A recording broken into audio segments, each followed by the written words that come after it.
चालू करो। लेकिन मेहरबानी हो सबका से सोको लोग निहारे हमर डबल कबूतर।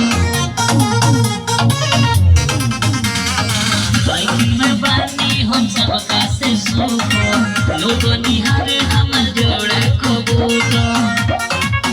ताकि पूछ ली हमर कर खंड में कवना रंगदार के ते रहेली समन में तूफानिया के लोग चली जाला लड़ में। और रंगदारी लोग लाई लाई संग में तूफानिया के लोग चली जाला लड़ में। जे बनला अपन के बनला होले संगे हमर मुखिया विधायक। मारू सोना जल घुमाने नु देव सड़वा तूफानिया के लागे नु। मारू सोना जल घुमाने नु देव सड़वा तूफानिया के लागे नु। काहे मरदार बनला तू झंड में कवना रंगदार के ते रहेली समन में तूफानिया के लोग चली जाला लड़ में।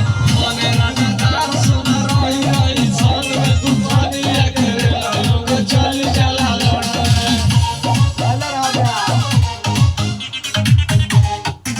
खुदी बाया तना हमर जवानी में पावर बाया को हम लगा दे पानी में। सोना अंशु से पाला के कर पड़ जाला अच्छा अच्छा के हालत बिगड़ जाला।